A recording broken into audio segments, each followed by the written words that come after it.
Namaste. My name is JVN Manisha Singh, Assistant Professor in Department of Food and Biotechnology under Faculty of Agriculture and Veterinary Sciences in Jyoti Vidyapeeth Women's University, Jaipur. Today, I am teaching you subject Unit Operations in Food Industries for class BSc FST second semester and BTech FPT second semester. Today, we will study all about the membrane separation and the types of membranes used in the food industries.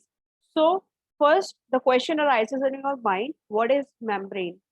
So, the membrane is defined as a barrier which separates the two phases and restricts the transport of the various molecules in a selective manner. Okay, so it is driven by pressure, concentration, temperature, and electric potential gradient. The membrane can be thick and thin, liquid or solid, symmetric or asymmetric. It may be natural or synthetic, and it is neutral or charged and homogeneous or heterogeneous. Okay, so what is the history of membranes? First, we have to study this. So, in 1948, Abbé Jean Antoine Nollet, a French physicist, separated degassed alcohol using a pig's bladder. Okay, so pig's bladder, he was used as a it is used as a membrane. Okay, in 1824, Rene Joachim Henry Durochet, a French physiologist, introduced osmosis. Osmosis is a movement of water through a biological membrane. Okay. In 1846, there is a discovery of nitrocellulose, which gave a scope to the microfiltration. And in 1855, Frick developed a cellulose nitrate membranes. And in 1861, Thomas Graham, which is a father of modern dialysis, coined a dialysis term, and which means the separated dissolved solvent substances based on the molecular weight and concentration. In 1865, Moritz Straube invented first artificial membrane using copper ferrocyanide precipitates. And in 1875, Wilhelm Friedrich Philipp Pfeffer made the membranes to withstand operational pressures. Okay. So, in 1906, Beckhold devised a technique to prepare nitrocellulose membranes of graded pore size. And in 1930s, microporous colloidal membranes became commercially available in the market. And in 1950s, development and significant use of microfiltration technology in the filtration of drinking water samples at the end of the World War II. And research efforts was sponsored by the US Army. In 1959, Samuel Euster made a breakthrough in RO by the invention of Loeb Surinjanjan membrane at UCLA. And in 1960, elements of modern membrane science had been developed, such as gas separation, membrane distillation, etc. In early 80s, that means 1980s, Hennies and Tripodi made industrial GS economically feasible. And Kober and its co-worker developed per evaporation later in 2000s, modified for the large-scale applications. Okay, so what is the working mechanism of a membrane? So the feed stream is divided into the two streams. Number one is the retentate, which is a concentrated stream, and the next is the permeate. Okay, so permeate, and either the concentrate or the permeate stream is the product of our interest. Okay, so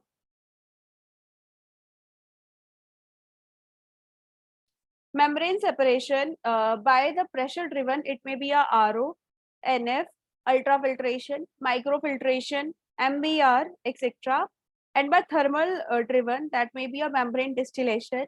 By osmotic driven, forward by the forward osmosis, and charge driven is electrodialysis. Okay, so membrane processes is the first generation membrane processes are microfiltration, ultrafiltration, nanofiltration, hyperfiltration or reverse osmosis, and electrodialysis.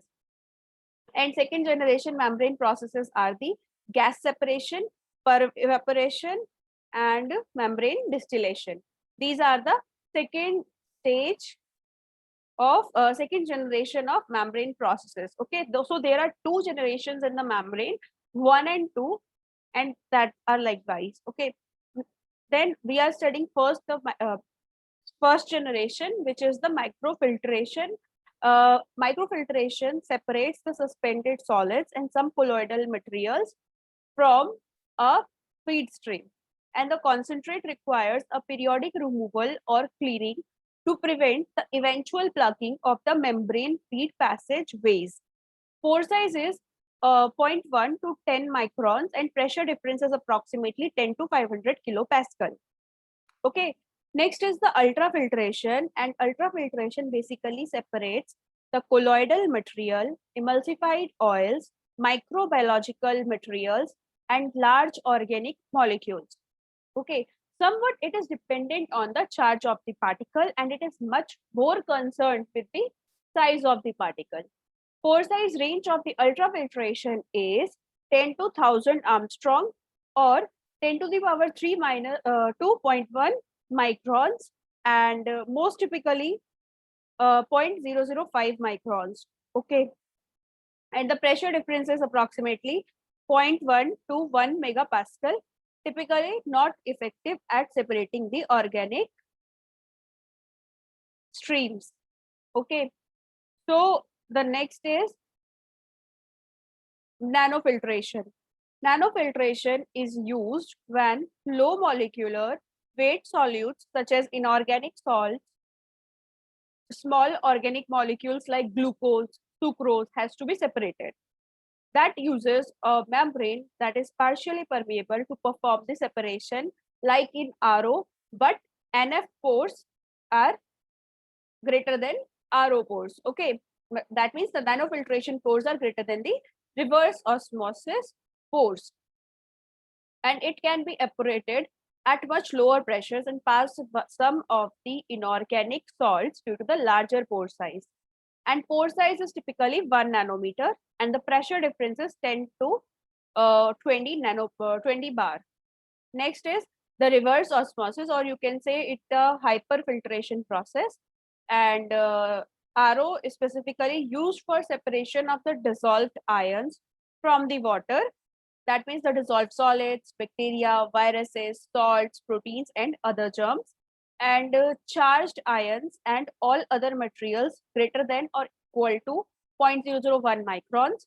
Essentially, a pressure-driven membrane diffusion process for separating the dissolved solutes, and it is relatively a low energy process, and it is smallest pore structure 5 to 15 Armstrong. That means the 0.5 to 0.5 nanometer to 1.5 nanometer, and it allows only the smallest organic molecules and unchanged solutes to pass through the semi-permeable membrane along with the water.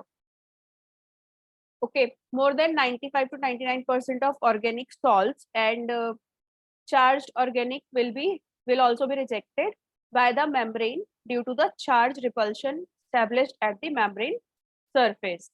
Okay, next type of separation is the electrodialysis. In the electrodialysis process, a semi-permeable barrier allows passage of either positively charged ions or negatively charged ions while excluding the passage of ions of the opposite charge. Okay, so these semi-permeable barriers are commonly used for the ion exchange, ion selective, or electrodialysis membranes.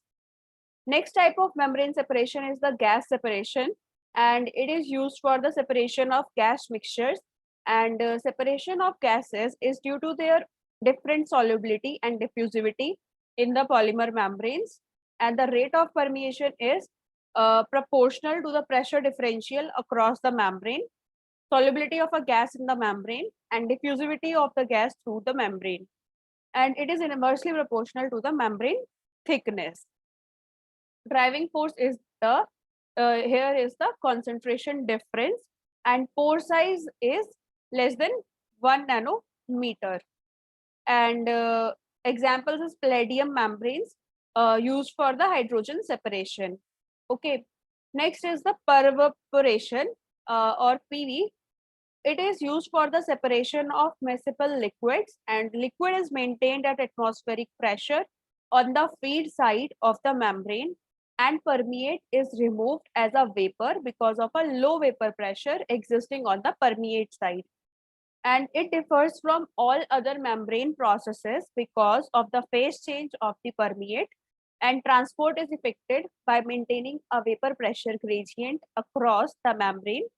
And membranes used are the zeolite and polydimethyl siloxane. There are three-step sequence. Number one is the selective sorption of one of the component of the liquid into the membrane on the feed side, selective diffusion of this component across the membrane, and evaporation as permeate vapor into the partial vacuum applied to the underside of the membrane. Okay, next is the membrane distillation, and it is a process in which two liquid or solutions at different temperatures are separated by a porous hydrophobic membrane, and the liquid or solution must not be wet the membrane, otherwise the pores will be filled for capillary pores.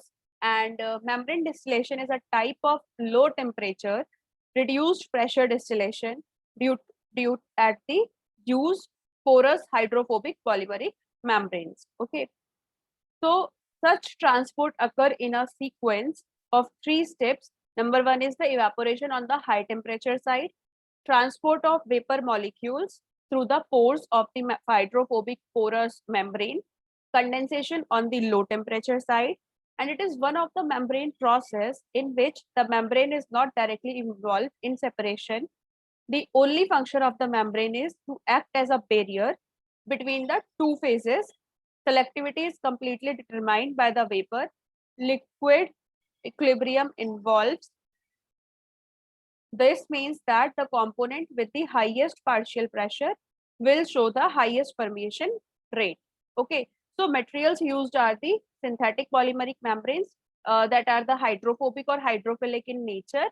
And examples of synthetic polymeric membranes are the polytetrafluoroethylene, Teflon, polyvinylidene fluoride, polypropylene, polyethylene, cellulose ester, polycarbonate, PSF, PES, okay, polyamide and polyethylamide and polyether ketone. Okay, so from polytetrafluoroethylene, Teflon, polyvinylene difluoride, polypropylene, and polyethylene are hydrophobic in nature. Okay, and hydrophilic in nature are the cellulose ester, polycarbonate, PSF, PES, and polyamide and polyethylamide, and polyether ketone is the hydrophilic in nature. Hydrophobics are those which are phobic to water.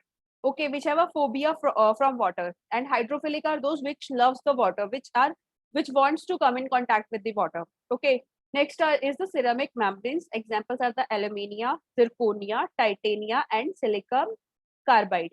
Okay, so the modules. A module is the simplest membrane element that can be used in the practice, and module design must deal with the following issues. Number one, economy of a manufacture, minimum wastage of energy, and membrane integrity against the damage and the leaks, easy egress of permeate, and permit the membrane to be cleaned. Okay, so the membrane modules are the plate and frame module, spiral wound module, tubular module, capillary module, and hollow fiber module. Okay, so what is membrane fouling? Membrane fouling is a process where a solute or particles deposit onto a membrane surface or into the membrane pores in a way that degrades the membrane's performance. Okay, so the major foulings are the organic materials, biological growth, and colloidal and suspended particles, and the soluble salts. These are the major foulants in the membrane.